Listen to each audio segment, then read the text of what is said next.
Besok debat pertama calon presiden dan calon wakil presiden dimulai. Tak hanya sekedar narasi, fakta dan data pun akan turut tersaji. Menawarkan solusi atas permasalahan negara hingga nasib rakyatnya. Mulai isu hukum hingga terorisme, korupsi sampai hak dasar masyarakatnya. Lantas bagaimana strategi kedua kubu di debat pertama nanti? Akankah ada langkah nyata disuarakan? Bukan hanya sekedar menaikkan angka keterpilihan. Saudara, bersama saya Budiman Tanurjo, inilah Satu Meja The Forum. Sehari jelang debat, siapa siap?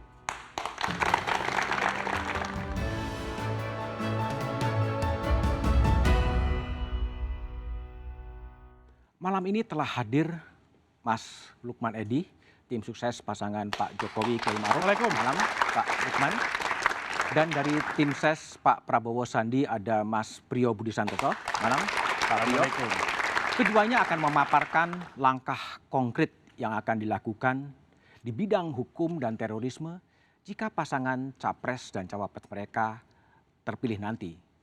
Dalam kesempatan ini masing-masing akan diberi waktu 90 detik untuk menjelaskan secara ringkas dan jelas apa yang akan dilakukan. Dimulai dari Mas Lukman Edy sekarang. Assalamualaikum warahmatullahi wabarakatuh.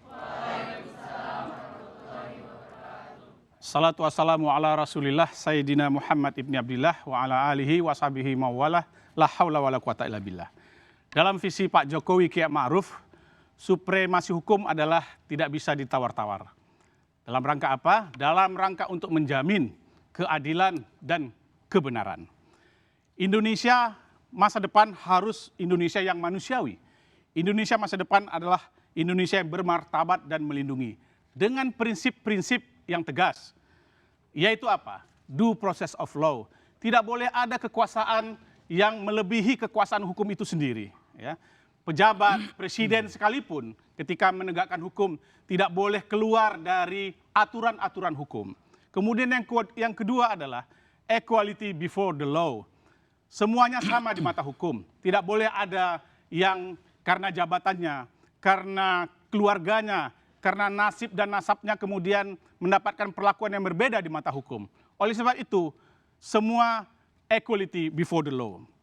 Kemudian, Pak Jokowi Kiai Ma'ruf juga akan melanjutkan reformasi di bidang hukum, penataan regulasi, perbaikan pelayanan publik sebagai hak warga negara, kemudian pembentukan budaya hukum itu sendiri.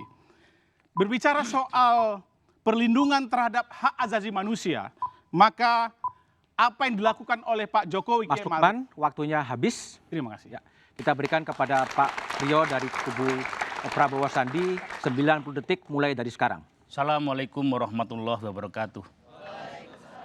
Pemirsa setanah air, ada 5 fokus utama dalam pidato yang menggelegar semalam dari Pak Prabowo. Ialah pertama, jika beliau terpilih menjadi pemimpin, akan diadakan industrialisasi yang hebat dan pembangunan ekonomi negara yang melibatkan dan berpusat pada rakyat. Yang kedua, membangun kesejahteraan rakyat dan pengentasan kemiskinan akan diperangin sehebat-hebatnya. Yang ketiga adalah membangun kedaulatan dan martabat bangsa sebagai bangsa yang besar. Dan yang keempat adalah penguatan karakter bangsa dengan membangun sistem angkatan perang kita yang tangguh. Salah satu dari keempat tersebut adalah yang nomor 5, ialah keadilan hukum dan demokrasi. Dalam masalah keadilan hukum ini, Pak Prabowo menginginkan penegakan hukum di tanah air itu yang tidak tebang pilih, yang adil, yang transparan. Tidak boleh ada kriminalisasi hukum atas nama apapun. Tidak boleh ada politisasi hukum atas nama apapun. Dan hukum harus tajam di bawah, juga tajam ke atas, tidak sebaliknya. Tidak boleh ada lagi tebang pilih dalam hukum. Oleh karena kita menginginkan agar ke depan hukum tidak dipolitisasi atas nama apapun. Jika menang, Pak Prabowo nanti memastikan aparat penegak hukum harus terbebas dari afiliasi dari kelompok politik manapun, termasuk Jaksa Agung, termasuk polisi, termasuk alat penegak hukum lainnya. Mas Priyo, semua harus waktunya berkonsentrasi habis. untuk ini. Paparan tentang apa yang akan dilakukan masing-masing pasangan capres dan cawapres di bidang hukum dan terorisme sudah dijabarkan oleh kedua tim sukses. Dan kami juga mencatat berbagai persoalan hukum dan terorisme yang hingga kini masih jadi pekerjaan rumah Republik ini. Berikut catatannya.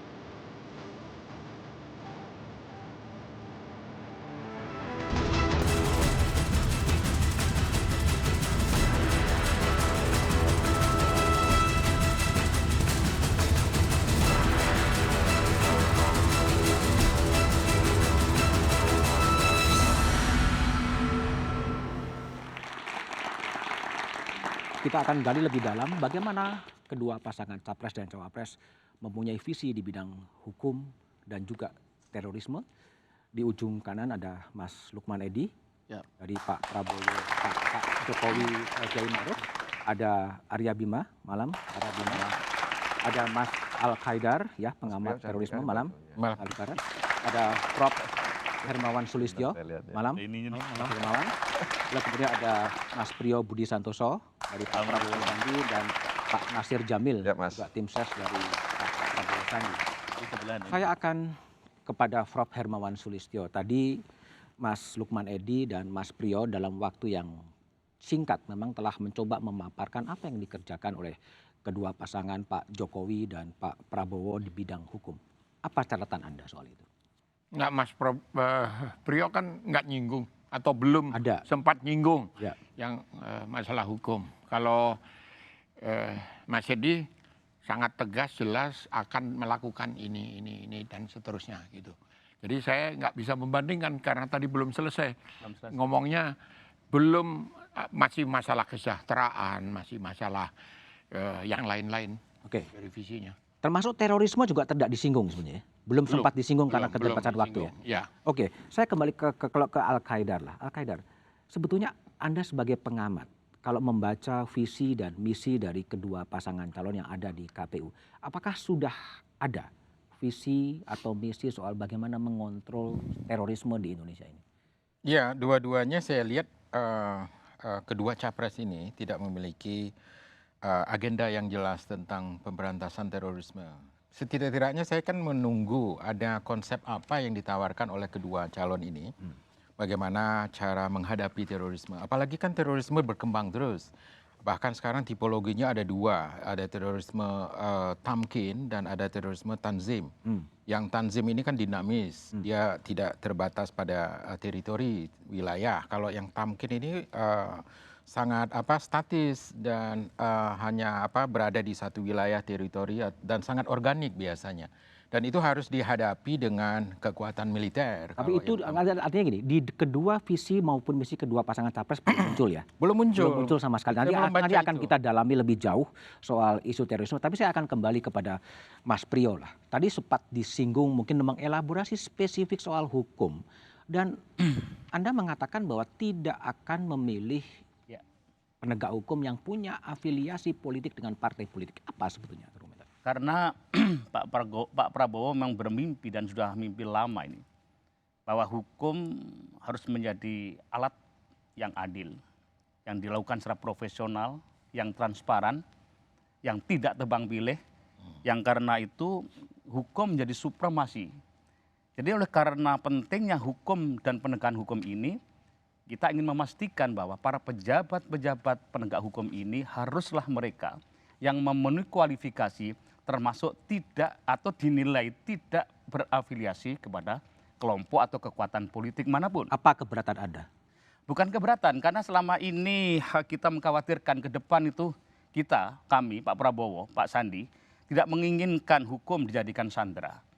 Ada beberapa fenomena pada sebuah masa, di mana sebuah masa tersebut kadangkala kemudian pejabat-pejabat politik di tingkat daerah dan pejabat negara kadangkala tersandra oleh sistem sesuatu yang kemudian diberlakukan. Mungkin itu nggak sengaja, mungkin terdesain, saya tidak tahu. Tapi kalau kami atau Pak Prabowo nanti atas mandat rakyat diberi kewenangan memimpin negeri ini, dipastikan pejabat-pejabat tertentu yang berada di posisi sentrum di penegak hukum haruslah mereka yang terbebas dari afiliasi politik. Oke, baik.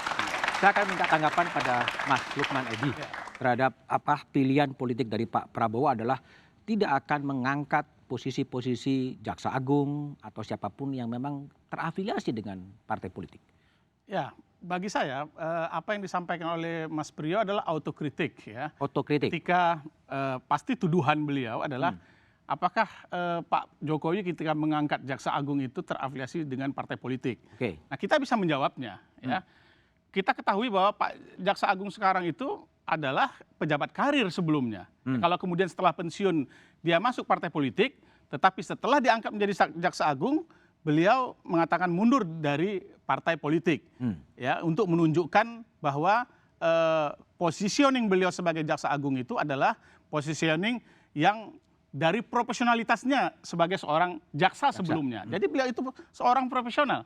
Nah, bagi Pak Jokowi, apapun jabatannya, ya, menteri-menterinya, apa yang beliau lakukan pertama adalah men-screening dulu ini menteri-menterinya. Mana yang tanda merah, mana yang tanda kuning, tidak boleh ya dikirim dulu ke KPK. Tidak boleh untuk menjadi Dalam konteks pejabat korupsi ya. Ya, anti korupsinya itu harus kelihatan. Nah, kemudian tentu dipilih adalah orang-orang yang profesional di bidangnya. Nah, kalau kemudian syarat dari Pak Jokowi 4 tahun yang lalu ada bau-bau afiliasi terhadap partai politik sebelumnya, maka diminta mundur dari partai politik, ya. Sehingga pembantu-pembantu Bapak Presiden, ya, selama beliau menjabat adalah terjamin profesionalitasnya, ya, terjamin objektivitasnya, dan bisa memberikan dukungan sepenuhnya terhadap kinerja penegakan hukum bagi Presiden Jokowi. Bung Nasir, apakah juga kemudian sependapat dengan argumentasi Mas Lukman bahwa kalau berbicara soal Jaksa Agung itu adalah jaksa karir, bukan titipan dari partai politik? Pak Jaksa Agung sekarang itu sudah pensiun. Oke. Ya, tidak bisa kita sebut dia jaksa yang karir. Ya, kalau kita lihat Ketua Mahkamah Agung karir, Oke. Kapolri karir. Oleh karena itu, ke depan memang Jaksa Agung itu harus karir. Untuk apa? Supaya ada regenerasi kepemimpinan.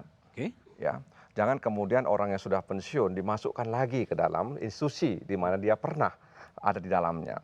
Menurut saya itu tidak tepat kalau kemudian dikatakan dia jaksa karir. Dia sudah pensiun, sudah tidak lagi bertugas. Kenapa kita sebut dia karir? Karir itu seperti Kapolri, seperti Ketua Mahkamah Agung. Itu karir, menata karir dari Hakim Agung, lalu jadi Ketua Mahkamah Agung. Jadi Enggak, yang dimaksud mungkin soal kompetensi. bukan soal kompetensi. Kompetensi apa kompetensi? Enggak, Ya. tadi bilang bukan masalah karir, bahwa dikatakan seolah-olah partai politik tidak akan mampu mencetak seorang kader yang mampu Menurut duduk saya di Pak Jaksa Priyo tidak Agung. mengatakan demikian. Enggak, katakan Ya, nanti kan tidak mengatakan akan demikian. mengangkat seorang Jaksa Agung yang berasal dari partai politik atau terafiliasi partai politik. Ya. Gitu kan? Jadi tidak akan mungkin ada kader partai PKS yang ke depan apapun kompetensi untuk menegakkan hukum dari aparat hukum ini diangkat oleh Jaksa Sebab Agung. begini ya, di masing-masing institusi dia sudah punya bagaimana melakukan kaderisasi ya kepemimpinan. Ya itu penting sebenarnya. Sehingga ada harapan. Seorang hakim agung itu cita-citanya bagaimana jadi ketua Mahkamah Agung. Iya kan? Kemudian bagaimana jaksa agung muda di Kejaksaan Agung ingin menjadi jaksa agung.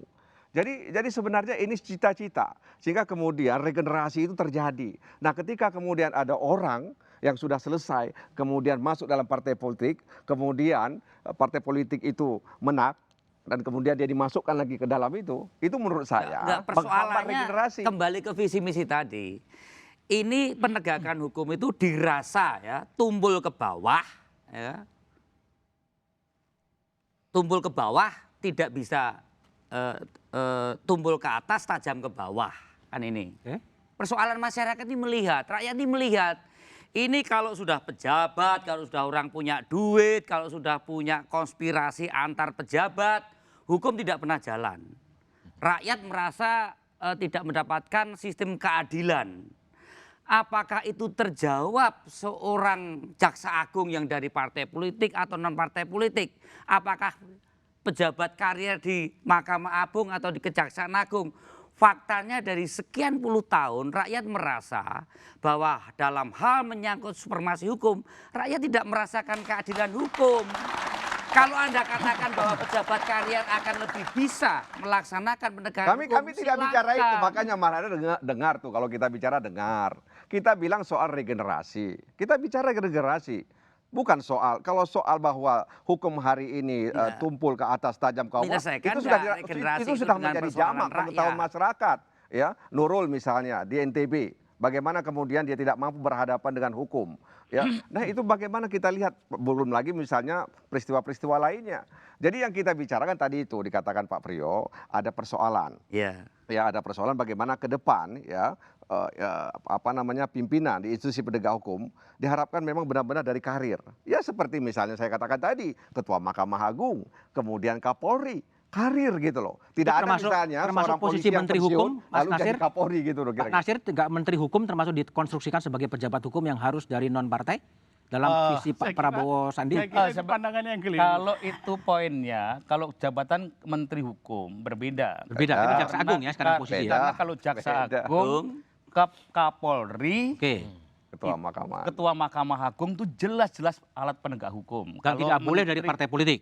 Bukan tidak boleh. Jangan sampai figur tersebut terafiliasi terhadap kekuatan atau teridentifikasi kekuatan sebagai kekuatan politik. Kalau itu terjadi ke sana, apapun yang ia lakukan pasti nanti ada kecenderungan bias. Pasti nanti publik mempertanyakan. Pasti ini ada perkiraan titipan-titipan. Oke. Meskipun belum tentu ke sana. Tapi nyatanya ini menjadi perdebatan yang kita tidak boleh kura-kura dalam perahu. Apakah Sebenarnya. sekarang ada realitas empirik yang menunjukkan bahwa itu karena terafiliasi kemudian ada diskriminasi dan lain sebagainya Saya kira penting karena itu dia sebagai disampaikan. anggota partai politik? Mas Budiman, kura-kura dalam perahu. Mas Budiman, jabatan Jaksa Agung bukan jabatan karir, ya. Tetapi Pak Jokowi tahu betul, ya, bahwa dituntut seorang Jaksa Agung yang profesional dan memahami bidang tugasnya. Oleh sebab itu, ketika beliau merekrut Jaksa Agung yang sekarang, dia lihat track record-nya, ya. Selama dia berkarir, ya, sebagai dia diawali jaksa dari bawah sampai setinggi-tingginya pangkat di lingkungan Jaksa Agung. Kemudian dia pensiun. Dan Pak Jokowi tahu betul bahwa memang Jaksa Agung itu bukan jabatan karir, Bang Nasri. Betul, maksud Ya. gini, kita tidak mengatakan. Nggak bisa kemudian membuat kami ingin mengatakan sebuah bahwa ke kebijakan depan, yang kalau tidak Prabowo dan sesuai dengan Sandiaga itu menang, aturan-aturan. ketika Prabowo dan Sandiaga Uno itu kelak menjadi presiden dan wakil presiden Republik Indonesia, kita ingin agar kemudian Jaksa Agung, kemudian Kapolri seperti saya katakan tadi, Ketua Mahkamah Agung, benar-benar karir. Jadi dia bukan kemudian orang pensiun, kemudian masuk lagi, apalagi dia pernah kemudian masuk dalam satu kekuatan politik. Oke, Intinya baik, begini Bang lah, Nasir, bahwa baik, saya Mas Bimo, melihat Mas sekarang Bimo, bagaimana keinginan sebetulnya, kami, gitu bentar, loh, keinginan bagaimana kami. wajah Pak penegakan Jokowi hukum seandainya dipimpin oleh Jaksa Agung yang terafiliasi politik atau tidak, jawabannya setelah jeda berikut ini.